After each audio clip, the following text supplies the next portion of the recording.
Aleluia, em honra e louvor nós iremos cantar ao Senhor. Em honra e louvor adoremos na santa presença do Deus Criador. Ergamos a voz, celebremos um cântico novo ao Senhor. Olá, meu nome é Walter Takara e estamos estudando a Igreja Bíblica. E hoje veremos, dentro da Igreja Bíblica, nesta lição 10, veremos a unidade da Igreja. Depois de estudarmos a organização da Igreja na lição 7, vamos dedicar-nos agora ao estudo da unidade da Igreja do primeiro século. A unidade religiosa é hoje assunto comum, tanto entre católicos como protestantes. Esse desejo de unidade é nobre, sendo na verdade essencial. Em sua sabedoria divina, Deus planejou uma igreja unida em um corpo, um espírito, uma esperança, um só Senhor, uma igreja com uma só fé, um só batismo, descrito em Efésios capítulo 4, versículo 3 ao 5. Jesus desejava uma unidade tão intensamente que implorou a Deus por isso. Vimos isso em João 17, do versículo 20 ao 21. Você estaria disposto a atender e se esforçar por esta oração de Jesus? Na mente de Jesus, uma só igreja. Há somente um só corpo, como descrito em Efésios capítulo 4, versículo 4. Na verdade, a divisão em si e por si mesma constitui pecado.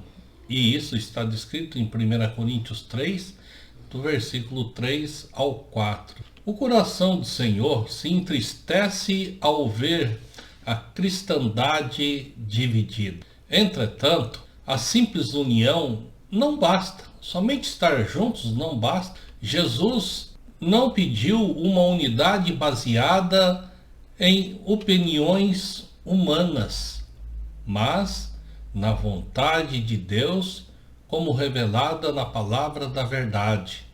João 8, versículo 31 ao 32, versículo 17, do 17 ao 20, e Efésios 3, capítulo 4, versículo 3. Vamos ver o que diz lá em João 8, versículo 31.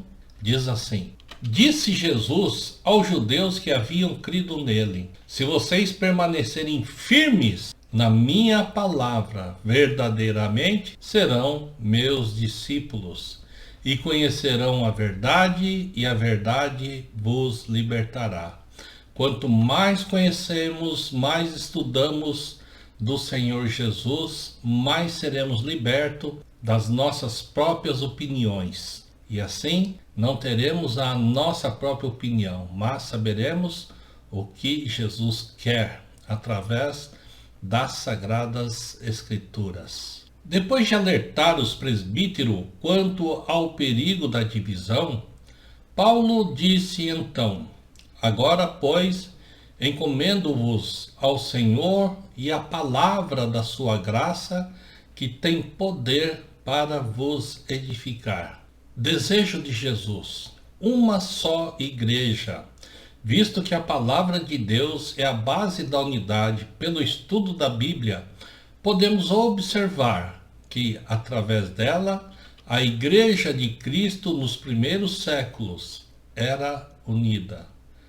Assim sendo, esforçando-nos para obter aquela unidade mantida pela Igreja do primeiro século, podemos hoje agradar a Deus do mesmo modo que os cristãos daquela época o agradavam. Se nos dias do Novo Testamento alguém saísse de Jerusalém e visitasse todas as igrejas que ficavam no trajeto entre Jerusalém e Roma, observaria as mesmas características em todas elas, porque as várias igrejas não eram denominações diferentes, mas sim congregações locais da mesma Igreja Universal de Cristo. O Novo Testamento nos revela que a igreja original era unida em pontos como doutrina, amor, nome, exigências para o ingresso e organização e adoração. Vamos ver em relação à doutrina.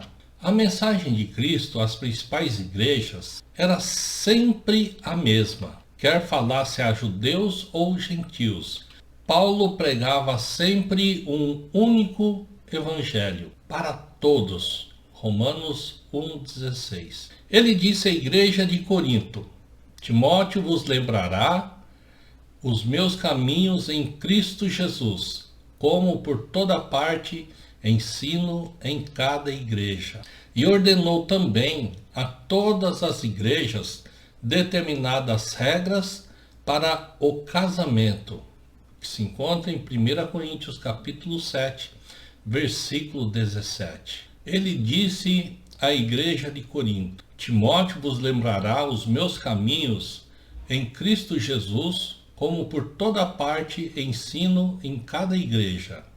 E ordenou também a todas as igrejas determinadas regras para o casamento. Paulo mandou que as igrejas de Colossos e da Laodiceia trocassem entre si cartas que escrevera a cada uma delas. Se tivesse contado uma história diferente a cada igreja, não desejaria que a carta dirigida a uma caísse nas mãos de outra. O fato da doutrina da igreja ser uma só fica também evidenciado pela declaração de Pedro em 2 Pedro capítulo 3, versículo de 15 ao 16, afirmando que ele e Paulo tinham ensinado a mesma mensagem. Paulo declarou em Gálatas capítulo 1, versículo 9 ao 6, que qualquer homem, apóstolo ou anjo que alterasse a mensagem original de Deus às igrejas seria amaldiçoado. A fé em uma doutrina comum a todas as igrejas, ou seja, a fé na palavra de Deus era a base essencial para a unidade e não pode ser diferente hoje, tem que ser a mesma coisa. Ao lermos a Bíblia, temos que ter o mesmo entendimento, e isso só é possível se a estudarmos. Paulo declarou em Gálatas, capítulo 1, do versículo 6 ao 9, que qualquer homem, apóstolo ou anjo que alterasse a mensagem original de Deus às igrejas seria amaldiçoado. A fé em uma doutrina comum a todas as igrejas, ou seja, a fé na palavra de Deus, era a base essencial para a unidade. E em Gálatas capítulo 1, do versículo 6 ao 9 mencionado, lá diz assim: admiro-me que vocês estejam abandonando tão rapidamente aquele que os chamou pela graça de Cristo para seguirem outro evangelho, que na realidade não é o evangelho. O que ocorre é que algumas pessoas o estão perturbando, querendo perverter o evangelho de Cristo. Mas, ainda que nós ou um anjo do céu pregue um evangelho diferente daquele que lhes pregamos, que seja amaldiçoado. Como já dissemos, agora repito, se alguém anuncia um evangelho diferente daquele que já receberam, que seja amaldiçoado. A doutrina separada do amor se torna desprezível, mas uma doutrina forte, alicerçada no amor, é divina. Por exemplo, as igrejas do primeiro século, imitando Cristo, praticavam a doutrina quando socorriam os irmãos necessitados. A igreja em Jerusalém estava passando fome. Tão grande era o amor que ligava os primeiros cristãos que igrejas a 1000 quilômetros de distância atenderam ao pedido de auxílio feito por Jerusalém. A igreja em Antioquia enviou uma oferta, descrita em Atos 11, versículo 29. Igrejas distantes situadas na Macedônia se reuniram para ajudar Jerusalém e fizeram isto apesar de serem elas mesmas muito pobres, descrita em 2 Coríntios capítulo 8. Agora, irmãos, queremos que vocês tomem conhecimento da graça que Deus concedeu às igrejas da Macedônia. No meio da mais severa tribulação e grande alegria, e a extrema pobreza deles transbordaram em rica generosidade. E muitas pessoas pensam, quando eu tiver mais possibilidades, eu ajudarei. Essas pessoas não pensaram assim, ajudaram com o que tinham. E como eram muitas pessoas, resultou numa generosa oferta. É isso que Deus quer. Não que você tenha muito para ofertar, mas que você oferte aquilo que Ele te deu. As igrejas da Caia enviaram uma contribuição, como também fizeram as igrejas da Galácia, ao que tudo indica. O amor era realmente uma força unificadora na primeira igreja. Uma igreja com grandes propriedades e dinheiro em caixa, onde existiam membros doentes e sem recursos, não pode ser a igreja edificada por Jesus.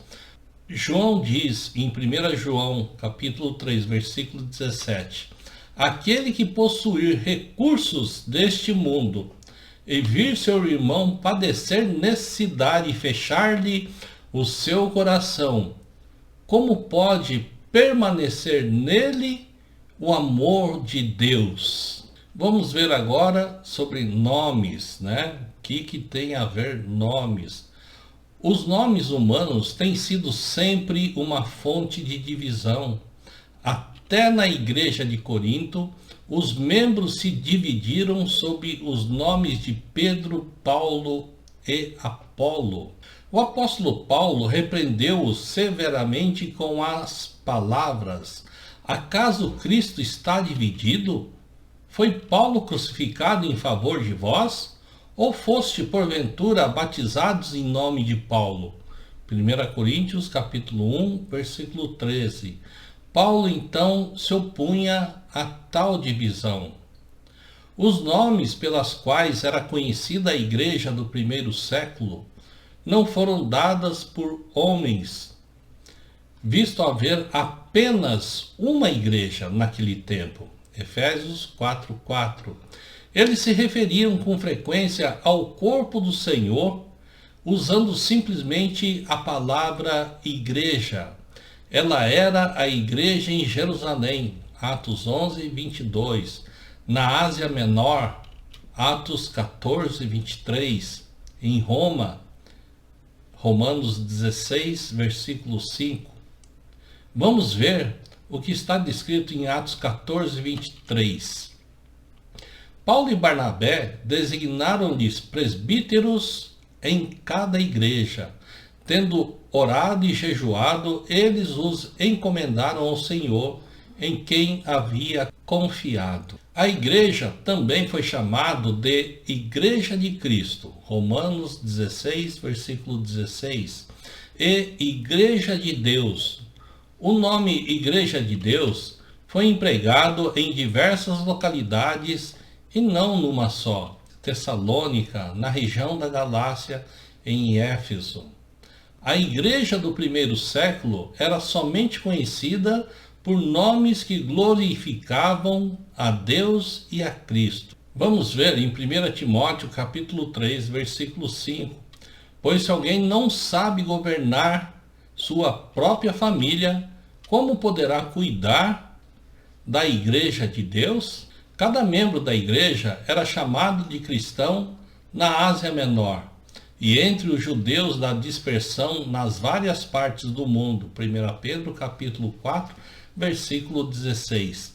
Deram-lhes o nome de discípulos em toda a Ásia Menor, Atos 11, versículo 26, e também de filhos de Deus, 1 João, capítulo 3, versículo 1, e Gálatas, capítulo 3, versículo 26. Tratava-se de termos religiosos que glorificavam a Deus. Os líderes religiosos daquele tempo não recebiam tantas atenções nem títulos pomposos como hoje. Jesus condenou claramente tais práticas em Mateus 23, do versículo 9 ao 10. A ninguém sobre a terra chameis vosso Pai, porque um só é vosso Pai, aquele que está no céu. Não sereis chamados guias, porque um só é vosso guia, o Cristo. O apóstolo Pedro recusou deixar que Cornélio se curvasse diante dele para honrá-lo e chegou a dizer: ergue-te, que eu também sou homem. Atos 10, versículo 26. Podemos estar certos de que nomes como Pai, Reverendo, Santo Padre, Pastor Presidente não eram usados por cristãos do primeiro século. Vamos ver agora condições para se ingressar na igreja. Na grande comissão, Jesus apresentou as exigências para ingresso em sua igreja, como sendo fé, Mateus, descrita lá em Mateus 28, 19 e 20, arrependimento, Lucas 24, 47, e batismo, Marcos 16, versículo 15 e 16. As condições para entrar nas diversas congregações desta igreja em todo o mundo eram então as mesmas. Um estudo da igreja em Jerusalém, Éfeso, Filipos, Galácia e Roma confirmará esta verdade. Sem telefones, telégrafos ou cartas aéreas ou e-mail, estas congregações, mesmo muito distantes umas das outras, obedeciam ao mesmo regulamento para a entrada de novos membros na igreja. O quadro abaixo mostra, em forma de esquema, o que os indivíduos das diversas congregações faziam para se salvarem e se tornarem membros da Igreja de Cristo. Em Jerusalém, eles creram, como descrito em Atos 2:37. Depois se arrependeram, Atos 2:38, e depois do arrependimento veio o batismo, Atos 2:41. Em Éfeso, eles primeiro creram, Éfeso 2, versículo 8. Depois de ouvir, crer, eles se arrependeram dos caminhos que estavam sendo seguidos, descrito em Atos 19, do versículo 1 e 4. E depois disso, a consequência do arrependimento veio o batismo, Atos 19, 5. Filipos creu, Atos 16, 31. E veio o arrependimento, Atos 16, 33.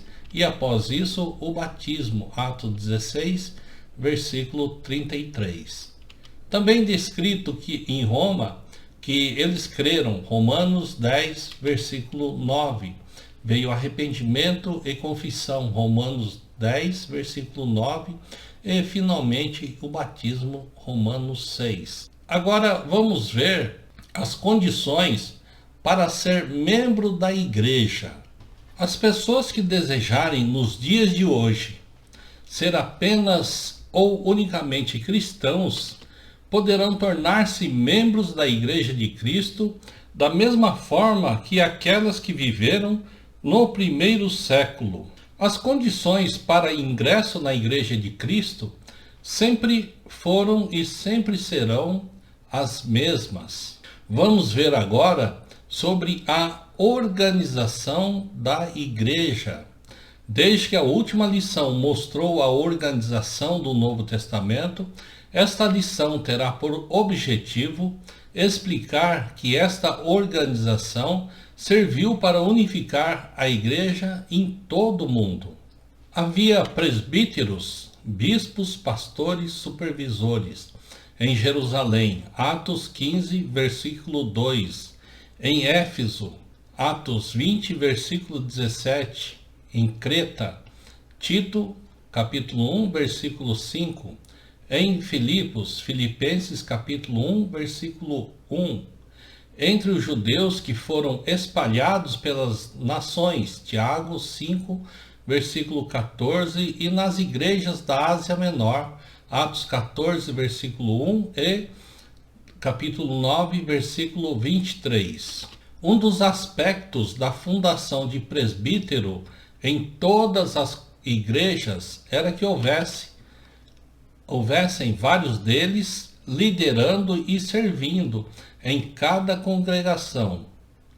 Isto acontecia nas igrejas da Ásia Menor, descrita em Atos 14, versículo 23, em Creta, Tito 1, versículo 5, em Jerusalém, Atos 15, versículo 2, em Éfeso, Atos 20, versículo 17, e em Filipos, Filipenses, capítulo 1, versículo 1. O fato das qualificações exigidas dos presbíteros serem as mesmas nos diversos lugares fica provado pela comparação das qualificações especificadas por Paulo quando escreveu a Timóteo em Éfeso, 1 Timóteo 3, do versículo 1 ao 7, e a Tito em Creta, Tito, capítulo 1, versículo 5 ao 9. Os diáconos também faziam parte da organização da igreja do primeiro século, havendo então diáconos em Éfeso, 1 Timóteo capítulo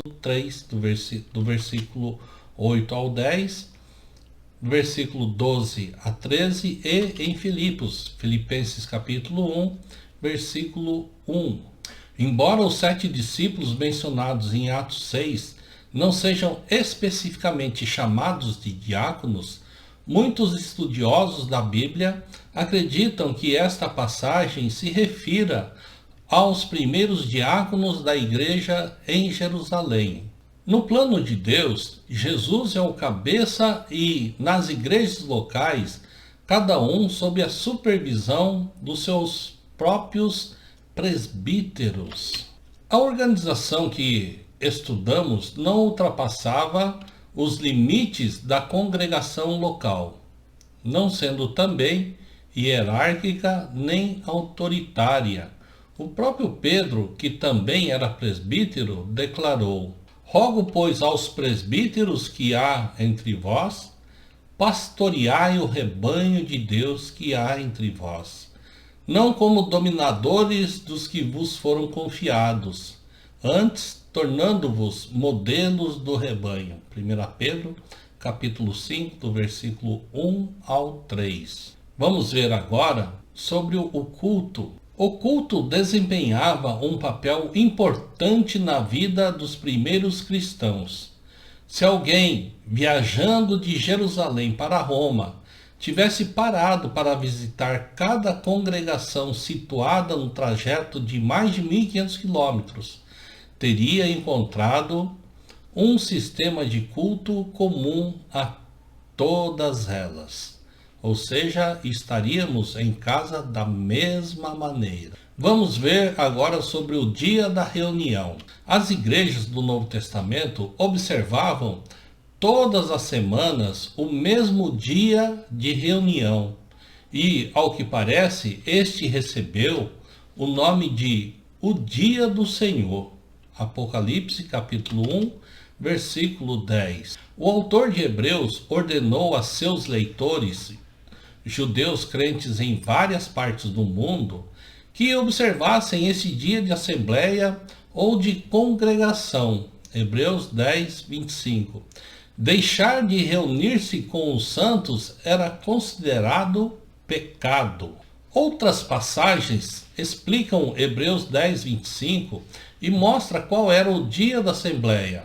Desta forma, a caminho de Roma, qualquer viajante teria verificado que as igrejas em todas as regiões da Galácia e em Corinto se reuniam sempre no primeiro dia da semana. 1 Coríntios, capítulo 16, versículo 1 ao 2. A igreja de Troade, embora a muitas léguas de distância, também fazia sua reunião no mesmo dia.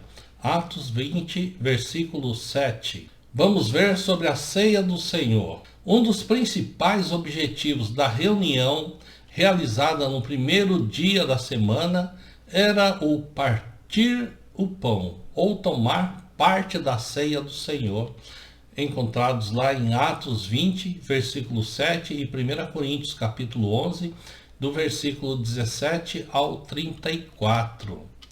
A ceia consistia de pão e suco da videira, conforme instituída por Cristo. Mateus, capítulo 26, do versículo 26 ao 29.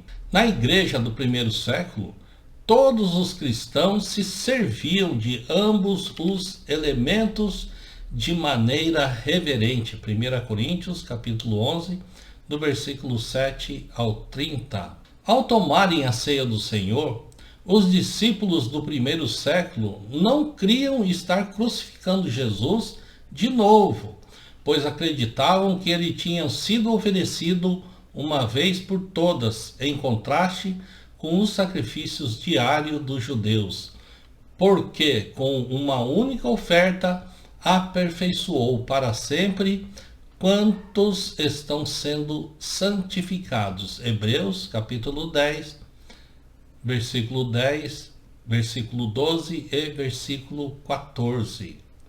Deste modo, a ceia do Senhor não representava a morte real de Cristo cada semana, sendo apenas uma lembrança da morte única de Cristo, descrita em 1 Coríntios capítulo 11, do versículo 24 ao 26. A igreja do primeiro século não pensava que o pão e o suco da videira se transformavam realmente na carne e sangue de Jesus, mas que esses elementos representavam ou simbolizavam a carne e o sangue de Jesus. Paulo instruiu os cristãos a comerem o pão, não a carne, e a beberem o suco da videira, não o sangue.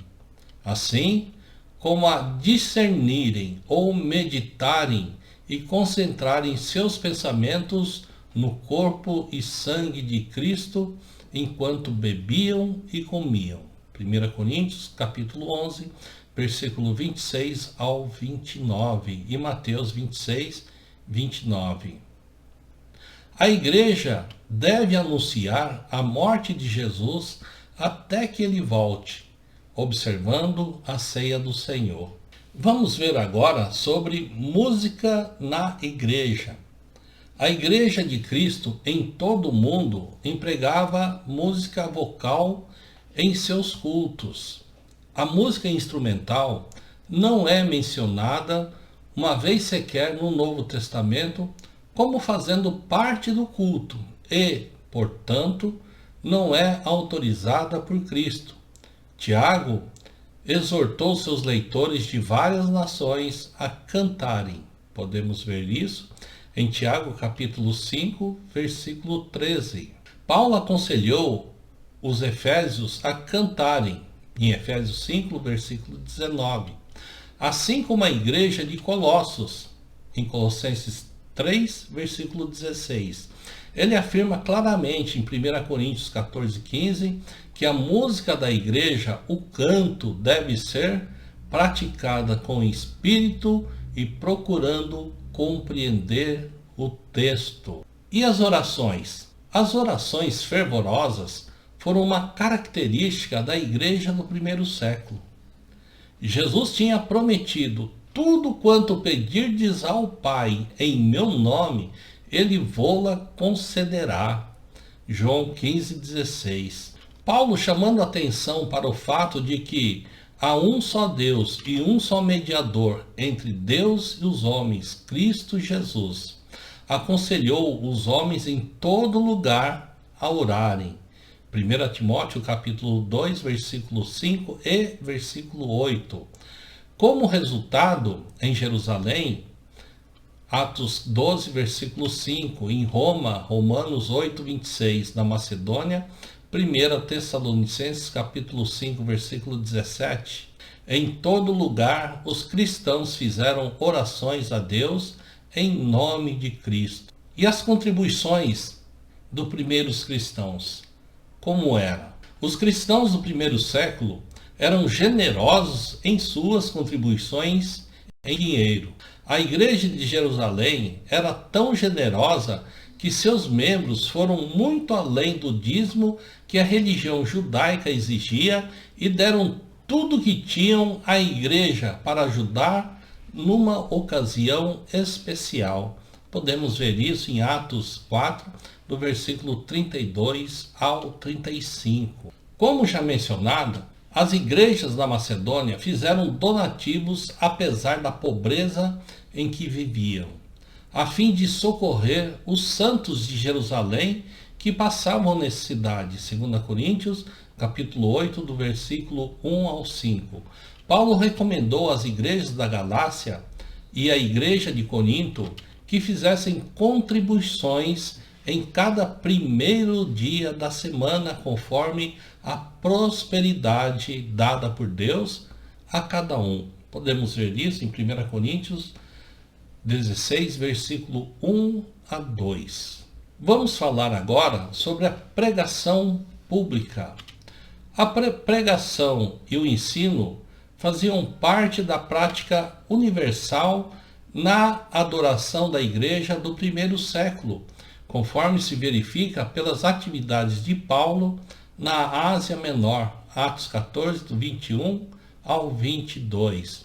Em Roma, em Romanos 1, versículo 5, capítulo 12, versículo 8, e em Trode, Atos 20, versículo 7.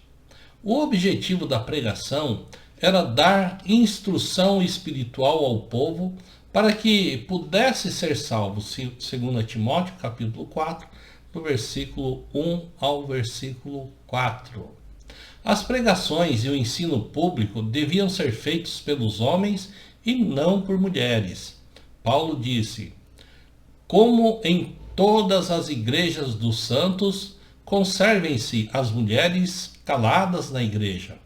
Vemos isso em 1 Coríntios, capítulo 14, versículo 33 ao 34. Acrescentando em 1 Timóteo, capítulo 2, do versículo 11 ao 12. A mulher aprenda em silêncio com toda submissão. E não permito que a mulher ensine, nem que exerça a autoridade sobre o marido.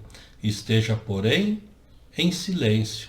As mulheres desempenharam um papel importante no desenvolvimento da igreja naqueles dias. Haja vista o grande número de mulheres ativas mencionadas no capítulo 16 da carta de Paulo aos Romanos, mas não tomavam parte ativa nas pregações públicas, e era assim em todas as igrejas. E o que podemos concluir com isso? Vimos nesta lição que Jesus queria que seus seguidores se unissem numa única igreja. As várias congregações espalhadas por todo o Império Romano criam em uma só doutrina, praticava o amor recíproco, tinham as mesmas exigências para o ingresso na igreja. Seus membros recebiam nomes aprovados por Deus, estabeleceram um sistema de organização comum a todas, e o seu culto ao Senhor era simples e tinha a mesma característica em cada uma delas. Qualquer pessoa que visitasse Jerusalém, Roma, Creta, Troade, Antioquia ou Macedônia teria verificado que todas as congregações possuíam características idênticas. Será que Jesus quer a mesma coisa nos dias de hoje? Se Jesus pudesse andar aqui pela terra novamente como homem que ele veio, Será que visitando todas as congregações, eles veriam a mesma atitude, a mesma prática em torno da sua palavra, da mesma maneira, com o mesmo entendimento? Este é o nosso propósito, levar o entendimento bíblico a todas as pessoas. Que bom que você está aqui estudando a palavra conosco. Até mais, até o próximo estudo. Fiquem com Deus.